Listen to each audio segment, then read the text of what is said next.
Yeah. Hello, Mr. Perry. Okay. Well, thank you, everyone. Welcome to the Nantucket Planning and Economic Development Commission. And we are here in right across from the fire department, and it is 5 o'clock. So let us go and get things started at this point. So we do have a quorum, and we'll do a call to order at this point. Just register by saying aye with me at this point. So Wendy Hudson. Yep. Christina Gelamy. Aye. Dave Iverson. Aye. Joe Topham. Aye. Abby D. Molina. Aye. Bert Johnson. Aye. John Kitchener. Aye. Gary Rector is the chair. I'm here. Mr. Lowell is away. And okay, I was just looking at my notes at this point. In terms of staff, we have Leslie Woodson Snell Here. and William Sod, Here. Catherine Ansero, Here. Mike Burns, I'm here. and Barbara LaChance from DOT. Hi, everybody. Aye. And Mark Willett will be joining us in a bit. Thank you, Mark, for being here. So, I'm here, thank you. oh, I'm thrilled that you're here. Thank you. You have an agenda before you at this point, and I'd like to someone to make a motion to approve that agenda. So moved. And do I hear a second from? So we'll give that to John, and we'll make you the second. That's what I said you're gonna do. Does that make you feel good? I know, you're thrilled. All right, so for the agenda, Wendy Hudson, just for approval. Oh, aye. Okay, Christina Gelling, Aye. Dave Iverson. Aye. Joe Topham. Aye. Abby D. Molina, Aye. Bert Johnson, Aye. John Kitchener, Aye. and the chair votes in the affirmative as well, too. So you have a set of minutes from February 20th from an NP and EDC executive session, which I hope you've had an opportunity to read to. You had one correction to that? Yes, a name correction in the RPAC report. It said James Fuon, but his name is really Fuccione. Fuccione. So we're going to check out Thank you for doing that. from the Mass Council on Healthy Aging. You get a gold star and cookie for reading the minutes. Woo! There you go. Are there any other errors or corrections or omissions that need to be attended to? If not, I will take a motion to approve. Oh, sorry, hold. So Barry, we have two sets of minutes. We have the release of the February 20th executive session minutes. So Yeah. you need to vote to approve and release those, and then Okay. your regular meeting minutes as well. So do we want to combine those since that release is kind of, You can. I just want to make it I'm clear. gonna recuse off of the executive session. I didn't read it and I wasn't there. you know what, I am gonna break these up very purposely, so let me do that. All right. So, I'm sorry, I'm gonna ask one more time. So you're gonna be voting on releasing the February 20th minutes and also approving them at the same time on that release. If you're all in, could I have someone In to, the executive session, pardon? from releasing the executive session. Yes, we're gonna release it and you're going to approve it all in one same breath. Okay, got it? We good? So moved. So moved. Do I hear a second? Second. Motion's made and seconded. Any discussion? Hearing none. Oh, wait.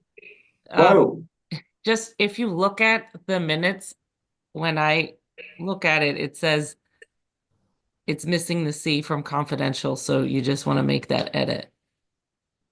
oh, that's a big one. Yeah. So otherwise, the minutes themselves, it's just like the cover sheet part. So Yeah. Still though, I don't know if you guys can see that, but that was the only thing I just wanted to make sure we Yeah. catch. good catch. Thank you. Okay. Any other errors, omissions, or changes take place with that? So if you're all clear on the motion, I will take roll call vote. Wendy? Aye. Christina? Aye. Dave, you're gonna recuse? Recuse, either way. All right, it's your call. Recuse. Recuse, okay. Joe Topham? Aye. Abby? Aye. Bert? Aye. John? Aye. Chair votes in the affirmative as well, too. All right. Now you have two, are you gonna recuse altogether on the? Yes. February 20th? Yes. So we're gonna do, sorry, we're just gonna go very systematically and do this then. So for the February 20th minutes, the regular meeting, I need someone to make a motion to approve those, please. So Do I hear a second? Second. There we go. Thank you. Motion's made and seconded. Any discussion? Errors, omissions, changes? Which you've already denoted. So with those changes. Roll call vote again. Wendy? Aye. Christina? Aye. Dave is recused. Joe Topham? Aye. Abby Di Molina? Aye. Bert? Aye. John? Aye. Chair votes in the affirmative as well too. Let's go on to one more set of minutes for approval, March 24th. Any errors, omissions, or changes that need to take place there? Hearing none, I'll take a motion for someone to do something with them. Motion to approve. Motion to approve, do I hear a second? Second. Motion's not made and seconded, thank you. Hearing nothing further on that, let's one more roll call vote. Wendy? Aye. Christina? Aye. Dave? Recuse. You have recuse on that one I too? didn't read it. Got it, okay. Just being honest. No, that's cool. That's fine. Joe? Aye. Abby? Aye. Bert? Aye. John? Aye. Chair votes in the affirmative as well too. Thank you everyone for working through that. Is there any comment for items not included on the agenda? See any hands raised? I don't see anyone come screaming toward the screen. We're going to move on at this point. So for announcements, we're going to talk about Senate Bill 21. This is out of a 2024 STM. Article 16. Leslie, do you want to just do a brief overview? I just have one update that as of today, that still hasn't been scheduled for a committee hearing, so there's nothing for anyone to do right now. Okay, But thank I you. keep an eye on it. No, Is there would there be a House bill as well associated? Or don't they usually do it in the joint, like, both? I think usually it's one or the other, and then at some point It does both? they both get reviewed. Yeah, I wasn't sure. Curious. I think it depends on who brings it forward. So Senator Yeah, go ahead. Seer Keep going. advanced it, so it has a Senate bill. I just wondered, I know they usually announce the dates pretty close. Is that something that like we plan to have people attend or if we can? Yes, so that's why I'm trying to keep an eye on it. Yeah, I did sign up for the updates from that particular committee. I checked their website today. They don't have any upcoming hearings scheduled for any bills, so it's not just this particular one. But when it is scheduled, I'll let everyone know so that you all can prepare comments and maybe as a commission, prepare some comments. there you go. I'm often in Boston, so if it works out, I would be willing to help post the numbers if it works out. Thank you. Thank you. Awesome. All right, so we are going to move on at this point. We are back to starting to do our informational sessions again after a bit of a hiatus. Mark Willett was really kind enough to be able to hop on in. The last time Mark saw us a while ago, he did a fantastic presentation. It was really an eye opener. I think not just for the commission, but for a lot of people who heard it, and the information was astounding. So Mark, thank you for being here. I'm going to turn the floor over to you for about 15 minutes, 20 minutes. You call the ball and Okay. we'll take it from there. So thank you. Thank you for having me. Any chance to talk about the groundwater, excited to do it. So I think many of you know our aquifer is definitely a sole source aquifer, made up of 3 layers. Everywhere we drilled and did geophysics around our well fields, we found these 3 layers. We have the upper, the middle, and what we call the lower aquifer. The upper goes from the ground surface probably to a depth into that 75, 85 feet. And then there's a semi-confining layer in that area. When I say semi-confining layer, it's not completely impervious. It's not solid clay, but it restricts flow between one layer and the next. And we know that because we put transducers above it and then below it and ran a pump test. Very little communication between them. The date of the water, the age of the water is different in those two elevations. So that semi-impervious material is down there that separates the upper from the middle. Most of Nantucket or Wannacomet's water supply wells are in the middle aquifer. Okay, so we have 5 wells. Well, 13 is in the state forest. It's in that middle aquifer below the semi-confining layer at about 150 feet. Well 14 is in North Pasture off of Pulpus Road out by the Girl Scout camp, past Don Allen on the right. That well is at about 160 feet. It's also below that semi-confining layer. And then here where I am at 1 Milestone Road, we have three water supply wells, 15, 16, and 12. 12 is a deep well at 150 feet. 15 and 16 are the shallow wells in that upper aquifer, where most private wells on the island are. Below that middle aquifer, at a depth of about 280 to 300 feet, we run into a glacial lake deposit. Glacial Lake Nantucket, a lake deposit that's in areas where we drilled was approximately 100 feet thick. It is made up of a solid clay material, very much like Play-Doh that you played with when you were a kid. It's very tight. We know it's a glacial lake deposit. We found drop stones from when the glaciers were here, melting away, and the stones fell out of the ice into the deposit. We drilled through that. That gets down around that 300-foot, 400-foot depth. Not knowing if we should drill through it, not knowing what was underneath it, it was decided that we would do it and try it.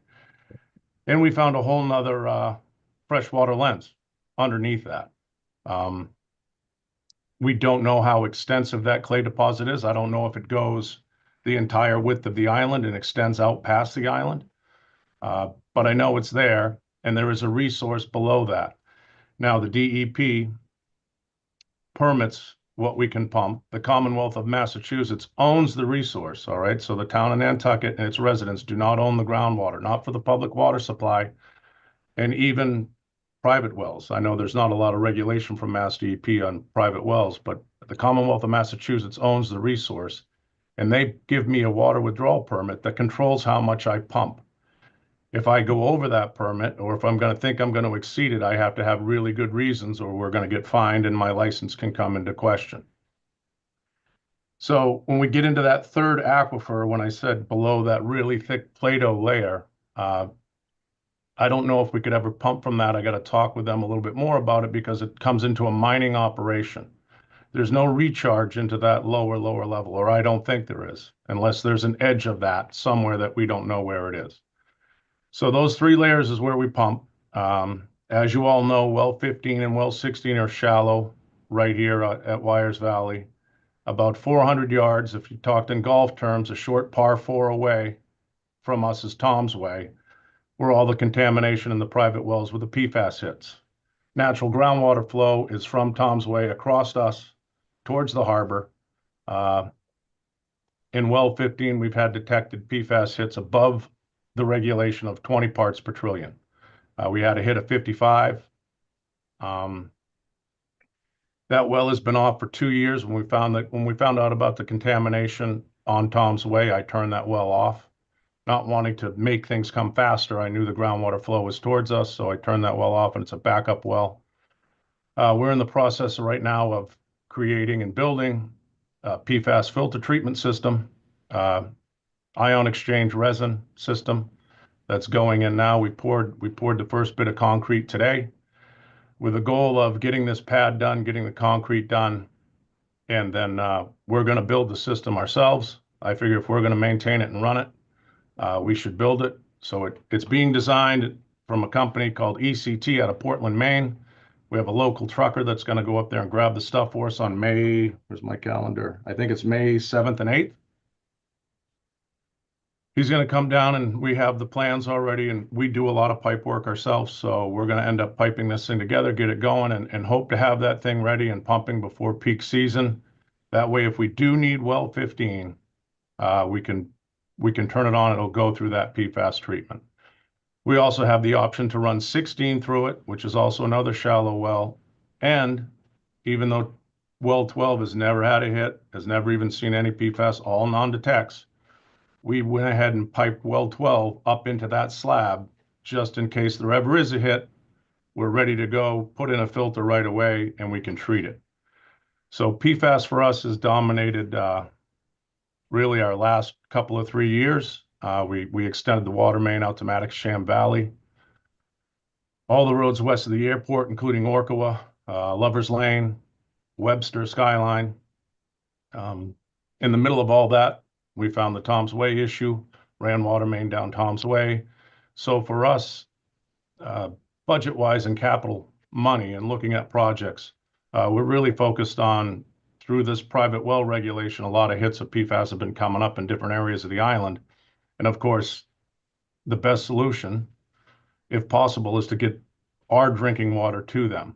You can use treatment systems for in-the-house point of source and point of entry systems. But where we can, we're going to try to help people and get our water there. That goes back to my water withdrawal permit, which I have to negotiate with Mass DEP to go ahead and increase what I can withdraw of their resource. That would probably be, no, I'm not saying frustrating, but you got to have good reason. And PFAS obviously is a good reason. They set that permit based off population numbers. Right now, they tell us in the wintertime, we have about 13,000, 14,000 people. And the summertime, they're giving us a whopping 33,000 people to pump. So based off population, those rates are set for that. I don't know what the population here is in the summer. I think it's over the 33,000, but we're still managing that number as best we can. And we're below our water withdrawal permit currently as we speak. And next year, we have an increase. For the last 5 years of the permit, we get to increase that number of what we pump for the daily average.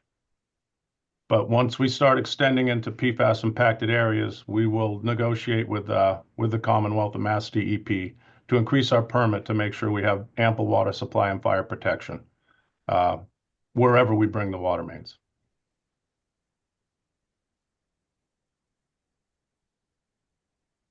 Thanks, Mark. Is there anything else you want to chime in on, or do you want me to just turn it over to Pete? I guess one more thing is we started 3 years ago, we started the new a new source approval for another well out at North Pasture.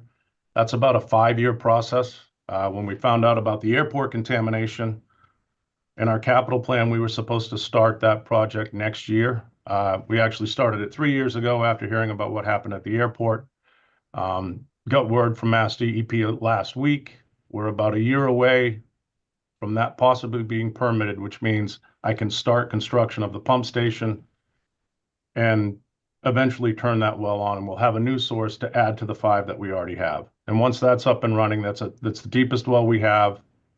It'll be over 200 feet deep, below the semi-confining layer and near the top of the glacial lake deposit, so down on the very bottom of the middle aquifer.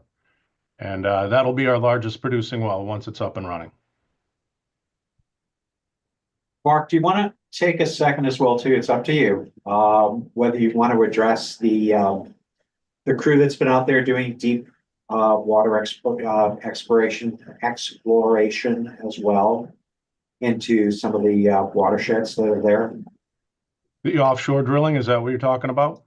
Yep. So this project started back in 2004, so it's been going on for 20 years. It's finally got to the point now where it's going to happen. Some of you might remember back in right before COVID, a bunch of scientists were supposed to go to the country of Malta and do a presentation to NATO about this project. I got invited to go. Obviously, COVID happened. Everything got stopped and slowed down. Finding a rig to do the drilling is a hard thing to do, so they had to extend the project out, but now the financing's finally in. There are 17 countries involved in this project. They're going to leave nothing behind. This is just a data collection only. They're not going to leave stick-ups. They're not going to leave well points. They're going to pull the casing out and leave.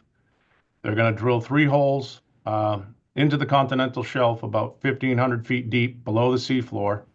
The first one is going to be about 19 miles offshore, actually off the coast of the Vineyard, the first one, west of Nantucket, 19 miles off, west of the solar field, 19 miles off, or the windmill, not solar, windmill farm.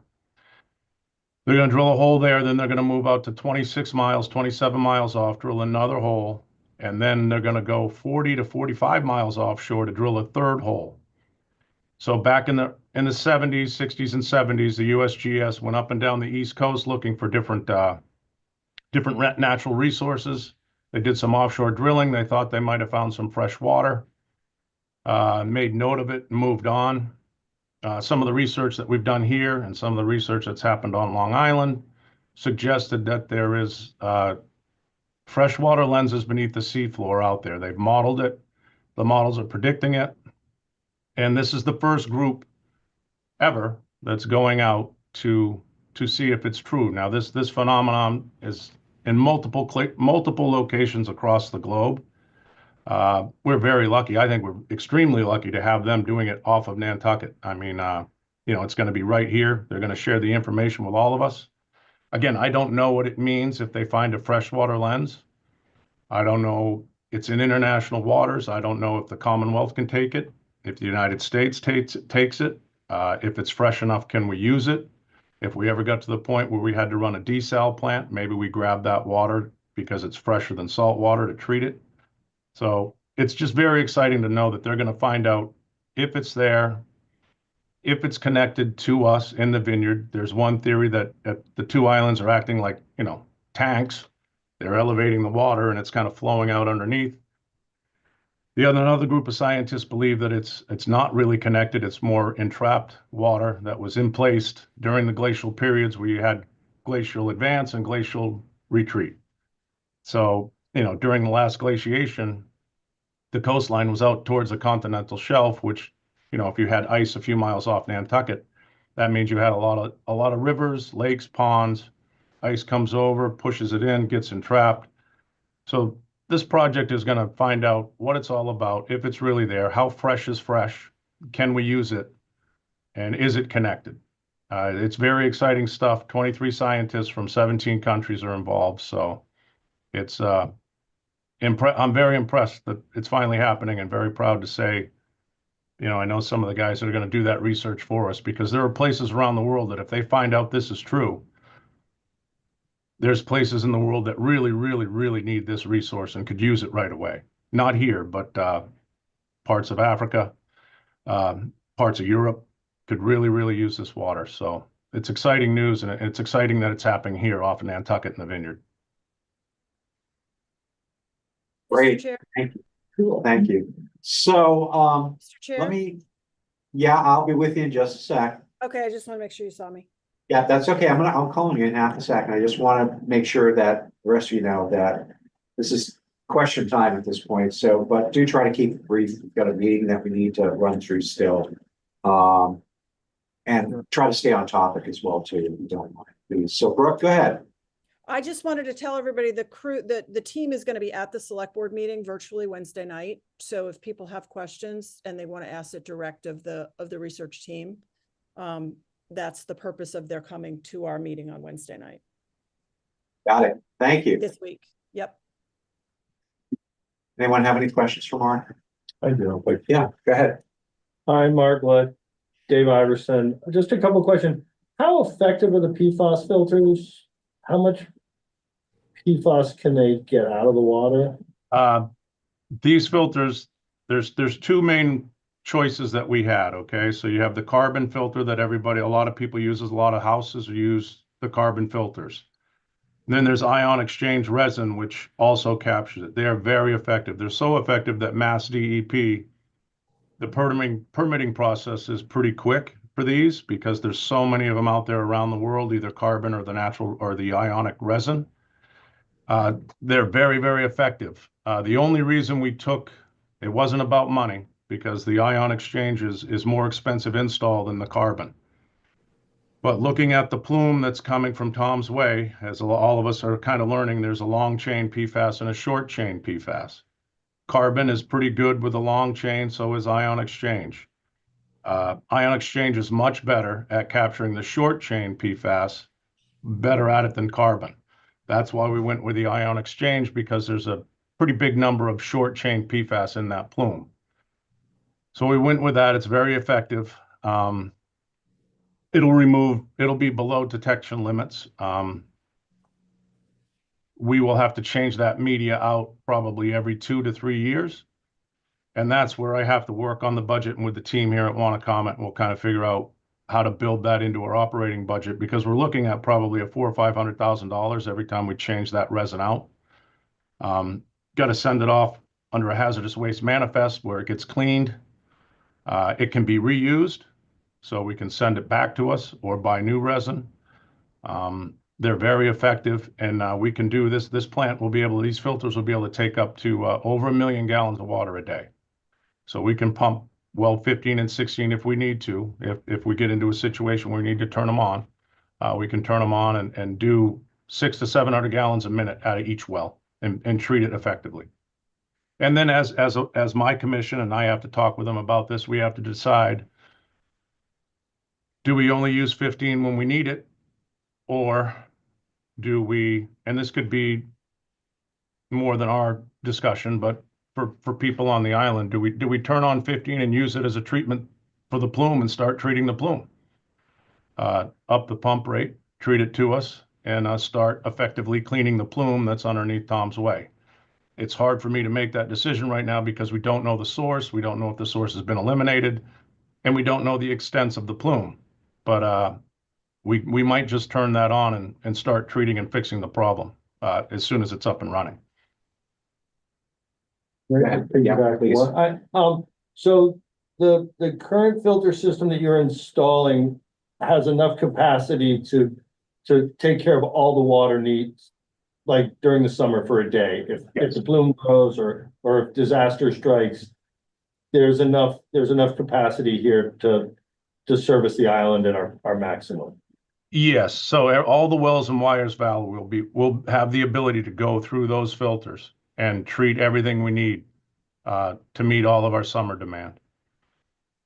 So we made it the last 2 years without using well 15 at all. So I know we can make it through summers without it, but the importance of it being there in case something were to happen with another well, if a pump dies or if a motor control craps out and it doesn't work, or if there's a situation like the veranda house fire and I need to turn it on. Very important to have a backup well, and at a minimum, this treatment system will allow us to do that for this summer. Good job, thank you. Thanks. Abby, go ahead. Thank you, Mark. This is great. I was just wondering, is there any way us as the commission, are there any grants or anything that we could support you on the work that you're doing? Is there anything that would help? We've applied. Obviously, there's some massive lawsuits out there for public water supplies to go after these companies that made this chemical. And you got to give the engineers and scientists credit that develop PFAS. I mean, when you think about it, it's a great, it does everything it's supposed to, right? And more, and it never goes away. So, I mean, they made a really, really good chemical when they made it, but there are grants through Mass DEP. We tried to get grants for some of the PFAS extensions like Tom's Way, and then for whatever reason we didn't end up getting any of the money. But there are sources that we're tapping into to try to help us fund some of this stuff.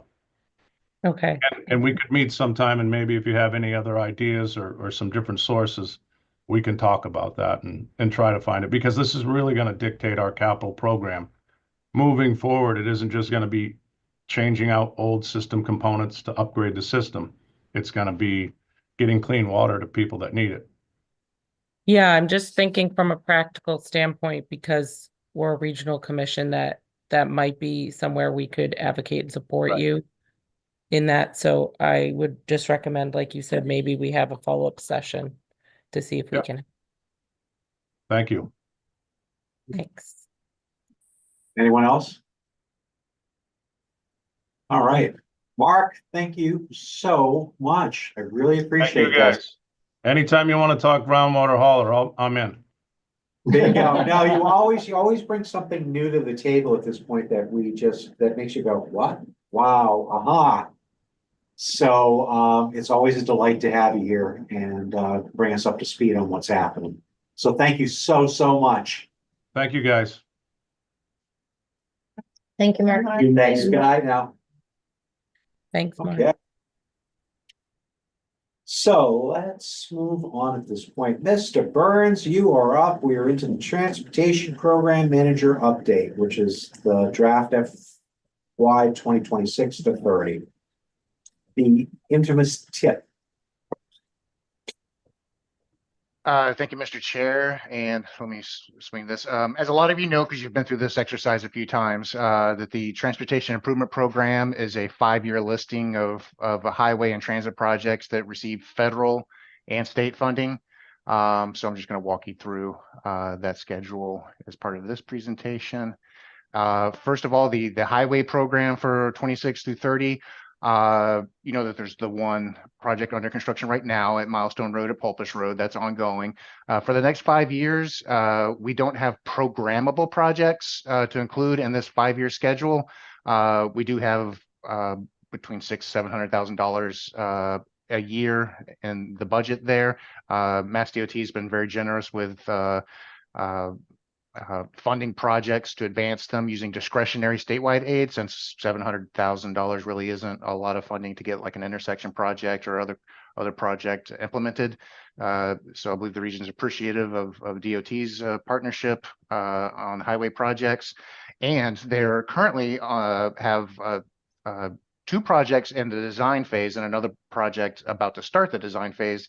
I think I mentioned this in previous meetings, but the Milestone Rotary conceptual planning is ongoing for reconstruction of the Milestone Rotary, to reconfigure that to increase capacity of the intersection, to process more vehicles and reduce delay, but also address some safety concerns at the intersection and accessibility concerns at the intersection. There's also the Milestone Road at Nobedeer Farm Road intersection reconstruction. That's also in conceptual planning, and the staff will have more information to report on the status of those 2 projects at the June monthly meeting, when there should be some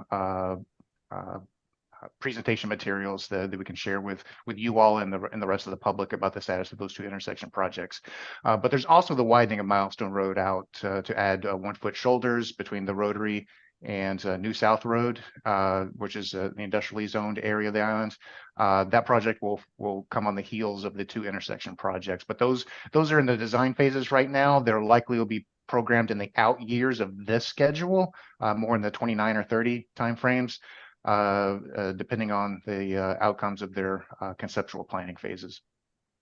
And Mr. Chair, any funding that's not programmed for this year, I believe we're going to get comments back from Mass DOT during the public review period of perhaps we can flex those funds to the array of transit projects that are on this next slide that I'll share. Oh, not on this next slide, but just an overview of the 2 projects here. You're pretty familiar with where the Rotary is located in Nobedeer Farm Road at Milestone Road intersection. This is just a map showing the project locations in relationship to the Milestone at Pulpus Road intersection. But to get back to the transit program, there's a variety of capital projects for the NRTA over the next 5 years.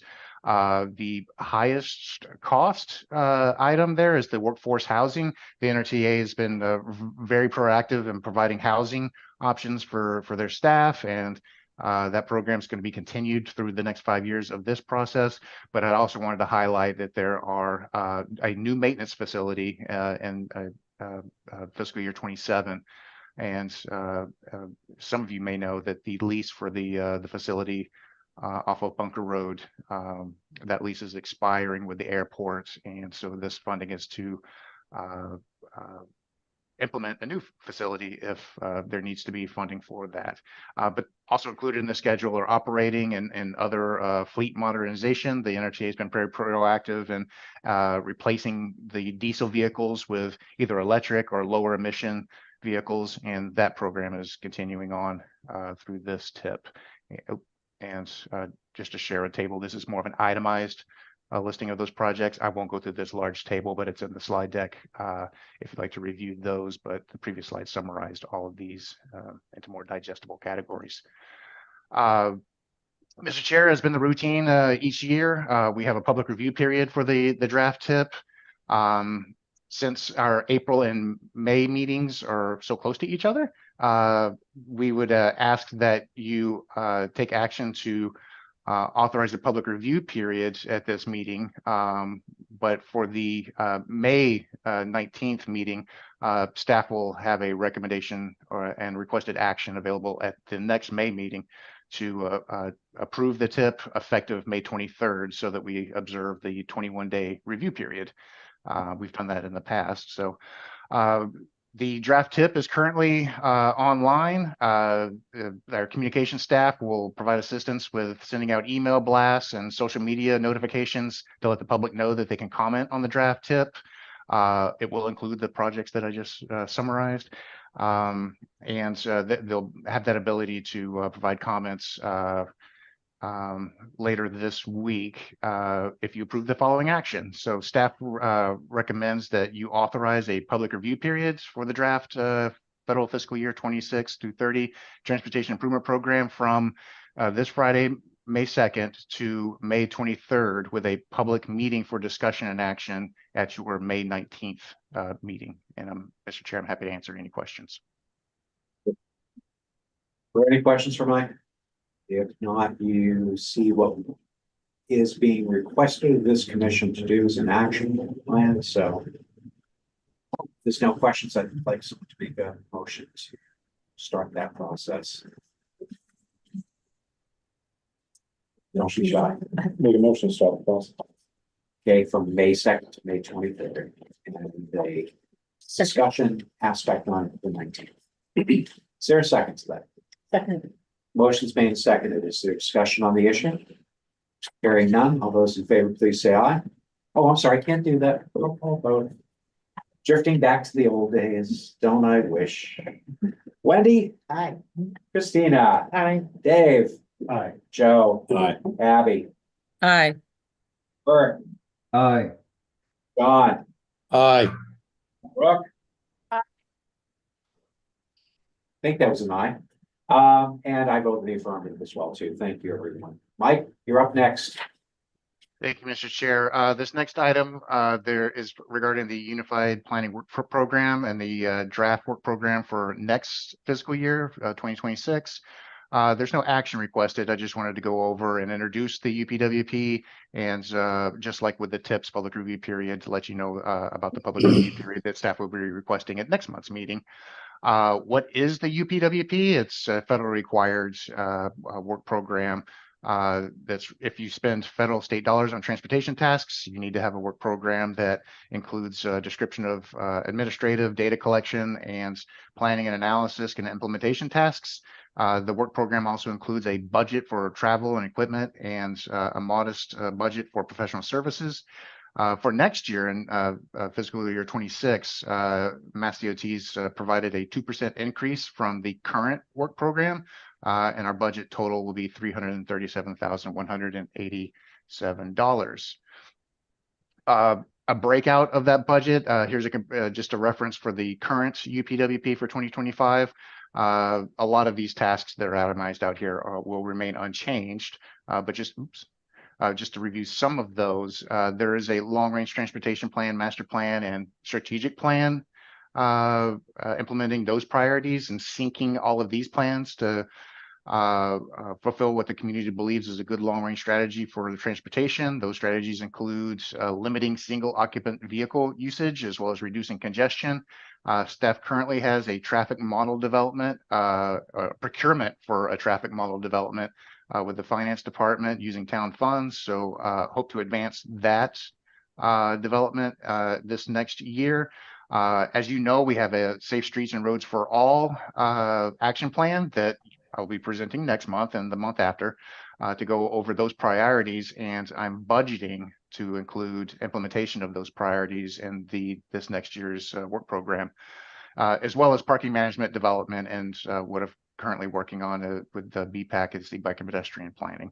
What's also included are implementation activities for grant management and coordination of project management for a variety of federal and state funded projects, as well as providing some local technical assistance to ZBA, Planning Board, and Select Board. Like I said, Mr. Chair, there's no action requested this month. Just wanted to let you know that staff will be requesting at your May 19th meeting to authorize a public review period for that draft work program from May 23rd through June 23rd. with a public meeting at your June 23rd meeting date. Happy to answer any questions if you have any questions about some of the preliminary tasks that I introduced. Questions, anyone? All right, Mike, so let's drift on to the BPAP committee. Sure, no questions with the work program. Just to, Mr. Chair, this is also to introduce a concept for the Bike and Pedestrian Advisory Committee. The current mission, as you know, is to help inform the scope of projects that are included in the transportation plan. BPAC has currently provided recommendations on the Pleasant Street and Tom Nevers projects. Which has been extremely helpful. They've also participated in a bike safety campaign, what's described here as educational opportunities, but they've been very helpful with providing information about the bike safety campaign and wayfinding that I believe Joe Topham can probably elaborate more on. The current structure is 6 members at large that you do solicit letters of interest on, and you do appoint one of your members, an NPDC representative, to serve on BPAC. And so the reason we're talking about this is the current terms of BPAC are set to expire at the end of June 2025. For just discussion, staff has proposed a conceptual mission and structure of BPAC to expand that to include more transportation assets and parking assets and serving in the same advisory role. For discussion, again, the mission of this expanded scope would include advising you all, the NPDC, on roadway and intersection, as well as freight, parking, and bike pedestrian projects to include in the transportation plan, as well as make suggestions on regulations related to streets, paths, sidewalks, and public parking, as well as to assist in other public outreach opportunities. And the structure there isn't very well fleshed out, but conceptually, maybe perhaps another member of the NPDC could be appointed to this board, as well as a representative from the select board or county commission and other at-large members. And Mr. Chair, like I said, that we're just introducing this as conceptual since the existing BPAC appointments are set to expire at the end of June. The purpose of this expanded scope is to address more assets than just bike and pedestrian facilities, but include all roadway and parking facilities as we update our long-range transportation plan in the coming years. And again, no action is being requested, but perhaps action could be taken at your next NPDC meeting. But with this introduction of this concept, Mr. Chair, and I did talk with the Director of Planning, we're happy to answer any questions you all might have, or just take the temperature of the room to see if this is a popular concept or not. Happy to answer any questions. Thank you, Mike. Anyone have any questions? Go ahead, Wendy. I guess I thought such a thing existed, or did it used to? Was there an advisory group of some sort back in the day? Like I remember Finn Murphy working with the UPS, on downtown deliveries, things like that. And I guess maybe it was when he was a select board member, but I guess I thought there was a group at that time. Yeah. Do we not? Mr. Chair. Yeah, I'm just gonna let Mike answer. Yeah. Go ahead, Mike. Sure, Mr. Chair, there's been a variety of ad hoc transportation committees on congestion management, vehicle limitation, parking management. I think there's been an ad hoc parking management group. So this could actually take the form of, but I think the point of this is to perhaps formalize all of that. Instead of an ad hoc committee, this would be more of a more structured advisory committee that would report to you all. Instead of it being some, something with a limited time frame and a specific mission to accomplish. Anyone else have questions? Brock? Hi, Mike. Through you, Mr. Chair, have the current members of the group weighed in on this at all? No, this has been something just been discussed at the staff level and bring it to you all to see if you think this is a popular idea. I'm very sure a lot of the current BPAC members are happy with the existing structure. This is just an attempt to expand the scope of what that advisory committee could do. Yeah, if I may, Mr. Chair. Go ahead. it's a lot. It's a big remit. So it would be a pretty, it would, increase, the volume of work needed to be reviewed for sure. I think it's interesting. I mean, I'm finding the more we don't silo advisory groups and decision makers that really work on stuff that intersects with other things, the better. So I like it in concept. But it does feel like a lot, just on the face of it. So I would be curious to run this by the existing members of the advisory group and see what they have to say. Would any of them apply to stay on if they had this additional work put on their plates?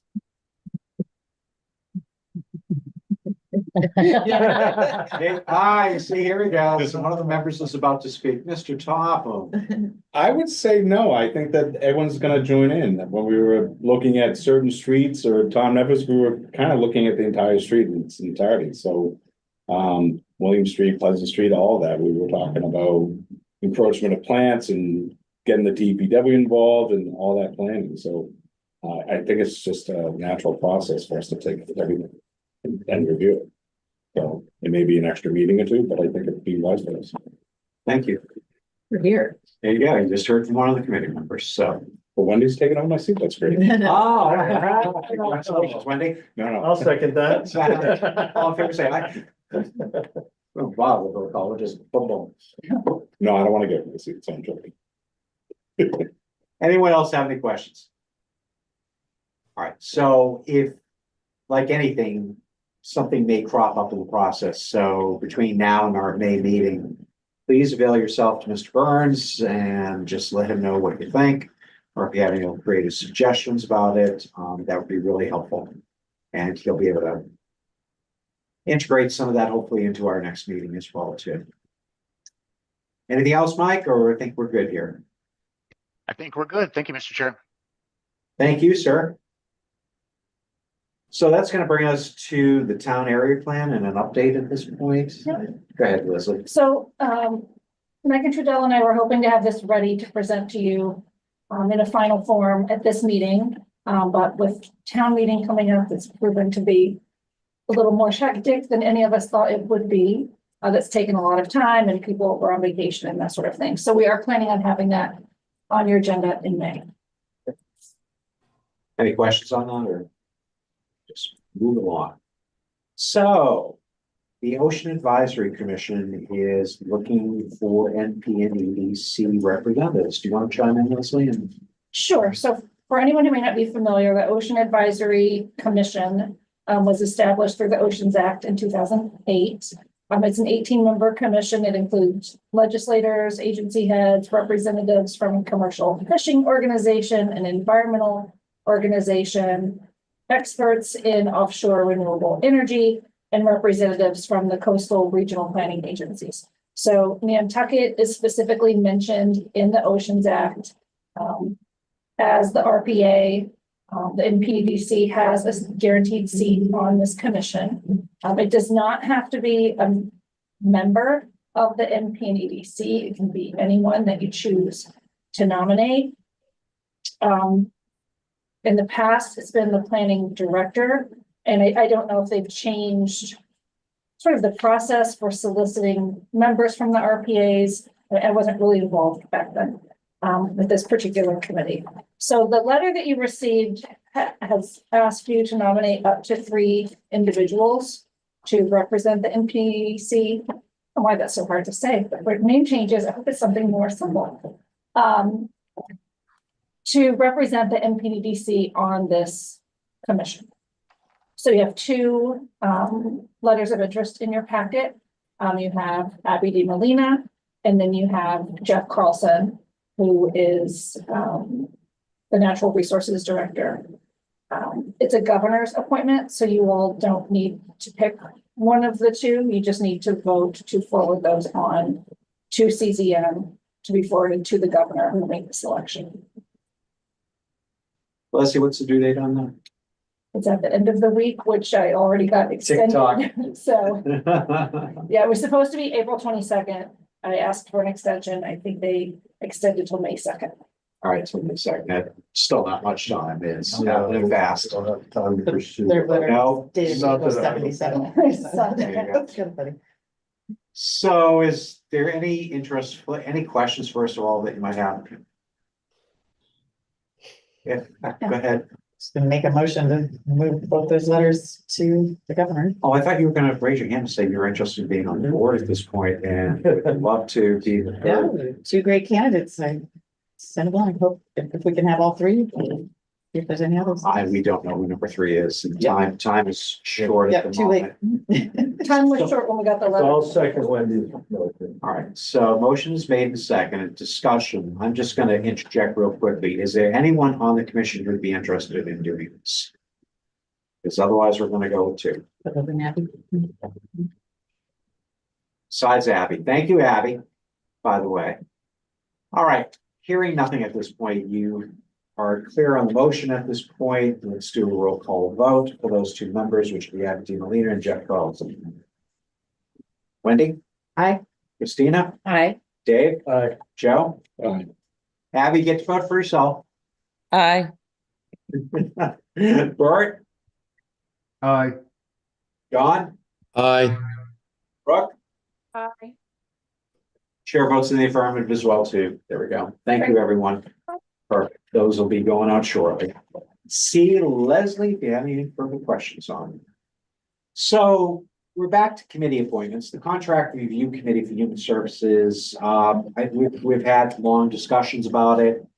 Not much seems to be happening right now. We're just gonna keep it as an agenda item on here, just so it just constantly refreshes our memory that we do need to do something at some stage. Well, that will be left as simple as that at the moment. For the Harbor Plan Update Committee, Mike Miserelli had resigned from that because of Yes. conflict, It's a timing conflict. timing conflict. So we're gonna be looking for someone who would like to be on the Harbor Plan Update Committee if anyone's interested.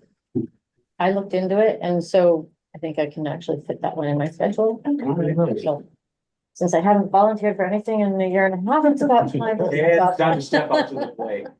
Let me just check. Timing is perfect. Yeah. Pick your moment. See, you should always wait first until I ask everyone and then chime in, because now all of a sudden they've got an out. And you've given everyone that kind of like magic moment. But is anyone else interested in serving on the ocean, on the, the Harbor Plan Update Committee? If not, Christina's been gracious enough to volunteer for it at this point. I would take a motion to accept that nomination. So moved.